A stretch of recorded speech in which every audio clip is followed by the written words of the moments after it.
Hello civil engineers. अगर आप civil engineering student हो या 2026 में फाइनल ईयर पास आउट होने वाले हो, then this video is extremely important for you because आज हम बात करने वाले हैं सिविल इंजीनियरिंग के रियल मार्केट कंडीशंस के बारे में। Why many civil engineering students don't get their job after passing out graduation. Companies actually क्या एक्सपेक्ट करती है फ्रेशर इंजीनियर्स से, कौन सी स्किल मोस्ट इम्पोर्टेंट है 2026 में, और कॉलेज लाइफ में ही करियर कैसे स्टार्ट करना चाहिए।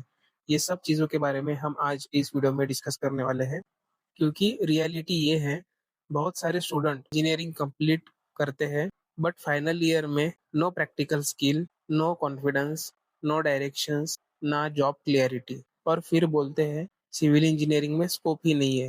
बट एक्चुअल में प्रॉब्लम क्या है? प्रॉब्लम स्कोप का नहीं है, प्रॉब्लम आपके स्किल्स का है। तो इस वीडियो में मैं आपको कंप्लीट नॉलेज देने वाला हूँ स्किल्स के रिगार्डिंग, आपके टेक्निकल नॉलेज के रिगार्डिंग, आपको कैसे होना चाहिए फाइनल ईयर पास आउट होने से पहले, ताकि आप जैसे ही पास आउट हो जाओ आपको जॉब मिल जाए इंडस्ट्री में। तो इस वीडियो को आप पूरा अंत तक जरूर देखिए और अपना फ्यूचर आप सिक्योर कर लीजिए। अभी हम पॉइंट बाय पॉइंट डिस्कस करने वाले हैं कि कौन से स्किल्स को डेवलप करके आप अपना जॉब सिक्योर कर सकते हो 2026 में। तो सेक्शन बाय सेक्शन हम सब डिस्कस करने वाले हैं। तो उसमें सबसे पहला जो सेक्शन आता है वो हो जाता है हमारा reality of civil engineers in 2026। देखिए दोस्तों, एवरी ईयर इंडिया में lakhs of civil engineering students pass out होते हैं, बट कंपनीज में अभी भी सिविल इंजीनियरिंग की जो रिक्वायरमेंट है वो कम है, क्योंकि उन्हें स्किल्ड इंजीनियर्स नहीं मिल पाते, प्रैक्टिकल इंजीनियर्स नहीं मिल पाते, और साइट रेडी इंजीनियर्स उन्हें नहीं मिल पाते। और यही 2026 का बिगेस्ट इशू है। आज इंडस्ट्री को सिर्फ डिग्री होल्डर्स नहीं चाहिए, इंडस्ट्री को चाहिए ऐसे सिविल इंजीनियर्स जो साइट हैंडल कर सके, ड्राइंग को अच्छे तरीके से समझ सके, लेबर को मैनेज कर सके, प्रैक्टिकल प्रॉब्लम सॉल्व कर सके, जिनका कम्युनिकेशन कॉन्फिडेंटली हो। और अनफॉर्चुनेटली बहुत सारे स्टूडेंट सिविल इंजीनियरिंग कंप्लीट कर लेते हैं, बट उनमें ऊपर बताए गए कोई भी स्किल्स नहीं रहते, इसीलिए उनका सिलेक्शन नहीं हो पाता, और वो आगे जाके कहते हैं कि सिविल इंजीनियरिंग में स्कोप ही नहीं है। बट क्या होता है, आपको अच्छे तरीके से ड्राइंग रीड करते अगर आया, रेनफोर्समेंट अगर आपने अच्छे तरीके से चेकिंग कर लिए, कैलकुलेशंस का जो क्वांटिटीज रहता है वो ठीक तरीके से आपने किया, अंडरस्टैंड साइट एग्जीक्यूशन, अपने साइट को कैसा एग्जीक्यूट किया जाता है वो अच्छे तरीके से समझ लिया, तो आपका जॉब ये श्योर हो जाता है किसी भी बड़ी कंपनी में। तो ये सब स्किल्स रहते हैं जिसके ऊपर आपको ध्यान देना रहता है आपके सिलेक्शन के लिए। सेक्शन नंबर 2 में हम बात करने वाले हैं mistakes of civil engineering students. इसमें हम बात करने वाले हैं बिगेस्ट मिस्टेक्स जो कि एक सिविल इंजीनियर करता है पास आउट होने से पहले। जब भी आप सिविल इंजीनियरिंग की डिग्री पास आउट होने वाले रहते हो, तब आप कौन सी मिस्टेक्स करते हो उसके बारे में हम थोड़ा डिस्कस कर लेते हैं। मिस्टेक नंबर 1 हो जाता है कि खाली एग्जाम पास करने के लिए आप पढ़ते हो, जो कि हमेशा एक गलत माना गया है। कभी भी आप एग्जाम ओरिएंटेड मत पढ़िएगा, आपके स्किल्स ओरिएंटेड आप पढ़िएगा। मोस्ट ऑफ द स्टूडेंट्स क्या करते हैं, असाइनमेंट्स पे फोकस करते हैं, सेमेस्टर एग्जाम्स पे फोकस करते हैं, पासिंग मार्क्स पे फोकस करते हैं, और खाली वाइवा पे फोकस करते हैं। उतने टाइम के लिए पढ़ना है, एग्जाम क्रैक करना है और घर आके सो जाना है। बस इसलिए ही आप इंजीनियरिंग पास आउट करते हो और इंजीनियरिंग में आप स्टडी करते हो, जो कि एक गलत बात है। बट कंपनीज के इंटरव्यू में आपको कोई भी सीजीपीए नहीं पूछता, आपके कोई भी मार्क्स नहीं पूछता, आपका कोई भी परसेंटेज नहीं पूछता। कंपनी पूछती है क्या आप साइट हैंडल कर सकते हो, क्या आपको ड्राइंग रीड करते आता है, क्या आप एक साइट अकेले सुपरवाइज या हैंडल कर सकते हो, क्या आप कौन सा भी प्रैक्टिकल प्रॉब्लम ये सॉल्व कर सकते हो साइट पे का। यही सब साइट पे पूछा जाता है, और यहाँ पे आप कंफ्यूज हो जाते हो क्योंकि आपने तो खाली स्टडी किया रहता है एग्जाम्स के लिए, ना कि साइट्स के लिए। मिस्टेक नंबर 2 हमारा हो जाता है नो साइट एक्सपोजर। 4 साल की पूरी पढ़ाई में कभी भी आप साइट पर नहीं जाते, साइट कैसी रन होती है ये भी आपको पता नहीं रहता।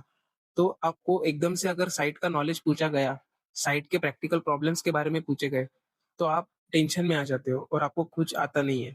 तभी आपको इंटरव्यू पकड़ लेता है कि अरे, ये लड़के को तो कुछ आता ही नहीं, इसको जॉब देके हम हमारे ही पैर पर कुल्हाड़ी मार लेंगे, तो इसको जॉब नहीं देते हैं क्योंकि इसको नॉलेज नहीं है।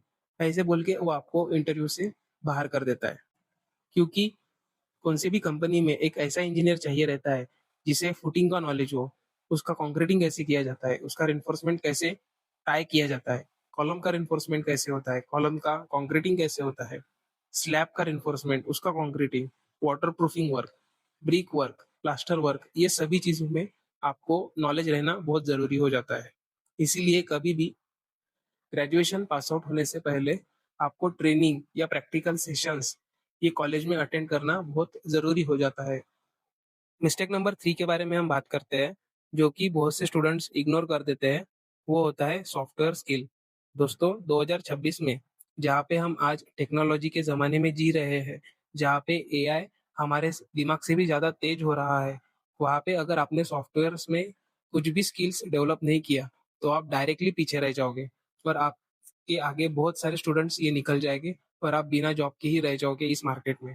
इसीलिए सिविल इंजीनियरिंग की डिग्री पास आउट होने से पहले आपको AutoCAD, Microsoft Excel, Revit, STAAD Pro, ETABS और 3ds मैक्स ये सभी सॉफ्टवेयर्स आपको आने बहुत जरूरी हो जाते हैं इस टेक्नोलॉजी के जमाने में, ताकि आपका प्लेसमेंट एक अच्छी कंपनी में हो और आपको एक अच्छी सैलरी का पैकेज मिल सके। सेक्शन नंबर 3 में हम बात करने वाले हैं करंट मार्केट कंडीशन के बारे में। अब बहुत स्टूडेंट बोलते हैं सिविल इंजीनियरिंग में फ्यूचर ही नहीं है, बट रियलिटी कंप्लीटली अपोजिट है।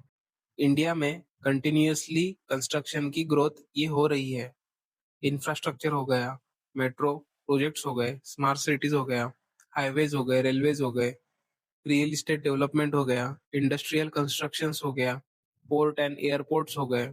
इसका मतलब इंडिया में हर कोने में अभी इंफ्रास्ट्रक्चर डेवलपमेंट ये चल रहा है। इसका मीनिंग क्या है कि सिविल इंजीनियरिंग ब्रांच को कभी एंड नहीं है। इसका मतलब यही है कि सिविल इंजीनियर्स को भी एंड नहीं है। बिल्डिंग, रोड्स, ब्रिजेस, एयरपोर्ट ये सब हमेशा बनते रहेंगे और सिविल इंजीनियरिंग की रिक्वायरमेंट ये हमेशा बढ़ती रहेंगी। बट मार्केट चेंज हो गया है। अभी क्या लगता है आपको कि डिग्री ही काफ़ी है? नहीं, आपको डिग्री के साथ स्किल्स भी आने चाहिए। आपको सिविल इंजीनियर बनने के लिए आपको सिविल इंजीनियरिंग पहले समझ में आना चाहिए। कंपनीज प्रीफर करती है multitasking skilled engineers, internship experience certificate, practical knowledge, communication skill, software expertise. आपको ये सभी कुछ आना चाहिए, तभी आपका प्लेसमेंट ये अच्छे से अच्छे कंपनी में हो सकता है आज के ज़माने में। सेक्शन नंबर 4 के बारे में हम बात करने वाले हैं, जो कि हो जाता है सैलरी इन 2026। अब सैलरी की रियलिटी भी समझ लेते हैं। बहुत स्टूडेंट अनरियलिस्टिक एक्सपेक्टेशंस रखते हैं आफ्टर ग्रेजुएशन। स्टूडेंट के पास सिर्फ डिग्री का नॉलेज होता है, फिर भी वो सैलरी सोचते हैं कि मुझे 30 से 40,000 रुपए इजीली मिल जाएगी। बट रियलिटी कुछ अलग होती है। आपको स्टार्टिंग फ्रेशर सिविल इंजीनियर 15,000 से 20,000 तक आपको सैलरी ये मिल सकती है। बट अगर आपके पास अच्छे सॉफ्टवेयर स्किल्स हो, आपके पास सिविल इंजीनियरिंग का प्रैक्टिकल नॉलेज हो, साइट नॉलेज हो, आपका कम्युनिकेशन स्किल कॉन्फिडेंस के साथ हो, तो आपका सैलरी हाइक ये जल्दी हो सकता है। बतौर फ्रेशर्स भी आपको सैलरी अच्छी मिल सकती है। उनका ग्रोथ इजीली होता है। अगर ये सब को छोड़ के भी आपके पास कुछ अलग टैलेंट्स है, जैसे कि सॉफ्टवेयर में आपके पास बीम का नॉलेज है, प्लानिंग का नॉलेज है, क्वांटिटी सर्वेइंग का नॉलेज है, प्रोजेक्ट कोऑर्डिनेशन का नॉलेज है, तो आप छा जाओगे। आपको स्टार्टिंग में ही एक अच्छी सैलरी और एक अच्छा पैकेज मिल जाएगा, जिसके कारण आपकी लाइफ ये जल्दी सेटल हो सकती है। सेक्शन नंबर 5 में हम बात करने वाले हैं what student should do during their college life. जब आपका कॉलेज शुरू रहता है, जब आप 4 साल के लिए डिग्री में एनरोल करते हो, तब आपको फर्स्ट ईयर से लेके फाइनल ईयर तक कैसे खुद को डेवलप करना है, चलिए जानते हैं।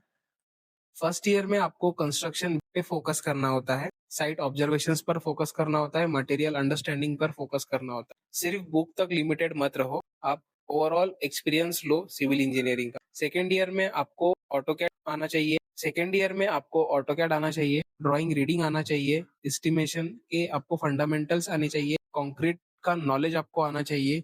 ये सभी स्ट्रॉन्ग टेक्निकल पॉइंट्स आपको बेहतर सिविल इंजीनियर बनाते हैं। थर्ड ईयर में आपको इंटर्नशिप स्टार्ट करना चाहिए, साइट विजिट्स करना चाहिए, क्वांटिटी एस्टिमेशन करना चाहिए, बीबीएस लर्निंग आपको आना चाहिए, जिसे हम बार बेंडिंग शेड्यूल्स कहते हैं, रेनफोर्समेंट चेकिंग करते आना चाहिए, कम्युनिकेशन इंप्रूवमेंट आपका होना चाहिए कॉन्फिडेंटली। इसके लिए आपको हर टेक्निकल एस्पेक्ट्स और टेक्निकल नॉलेज को थ्रूली कंसिडर करके उसका नॉलेज लेना पड़ता है, तभी आपको ये सब चीजें ध्यान में आती है। फाइनल ईयर में आपको रेज्यूमे बिल्डिंग आना चाहिए, लिंक्डइन नेटवर्क आपको बनाते आना चाहिए, इंटरव्यू प्रिपरेशन अपने करना चाहिए, सॉफ्टवेयर आपको आने ही चाहिए और इंडस्ट्री कनेक्शंस आपको बनाते आने चाहिए। Before graduation itself you should become a industry ready civil engineer. अगर ये सब कुछ आप कर लोगे तो आप ग्रेजुएशन कंप्लीट होने से पहले ही एक बेहतर सिविल इंजीनियर बन जाओगे। सेक्शन 6 में हम बात करने वाले हैं best career options for civil engineers in 2026। Civil engineering में मल्टीपल करियर पाथ्स है। If you like execution work then go for site engineers. If you like calculations and analysis then the structural design engineer is the best field for you. If you like software and technology, the Beam software is pretty much good, and this is internationally acceptable software so that you can get abroad job as well. If you like planning and management, the planning engineer is the best choice for you for infrastructure planning. If you like quantity and billing, then quantity surveyor and quantity engineer should you can go for it. Every field has a scope but skilled decide the growth. Okay, हर क्षेत्र में आपके लिए growth है, but आपके पास कितना skills है उस पे आपकी ग्रोथ ये डिपेंड होती है। देखिए दोस्तों, एक बात समझ लीजिए, civil engineering is not dying, unskilled engineers are dying. Students who learn practical work, improve communication skill, learn softwares, gain site exposure, build confidence during college life will always stay valuable in this construction industry, because 2026 is not the era of only degree holders in civil engineers. This is the era of skilled civil engineers. So don't wait for graduation to start your career. Your career start from the day you enters the engineering college. अपना career start करने के लिए graduation खत्म होने का wait मत करिए, क्योंकि सिविल इंजीनियरिंग स्टार्ट होता है आपका डे 1 से ही, जब आप कॉलेज में एडमिशन लेते हो। हम ऐसे ही सिविल इंजीनियर्स को डेवलप करने के लिए वीडियोस ये हमारे यूट्यूब चैनल पर लाते रहते हैं। तो आगे आने वाले वीडियोस को देखने के लिए और अपना करियर का ग्रोथ करने के लिए आप हमारे चैनल को सब्सक्राइब करके रख सकते हो। मिलते हैं आने वाली वीडियो में, तब तक के लिए जय हिंद, जय भारत।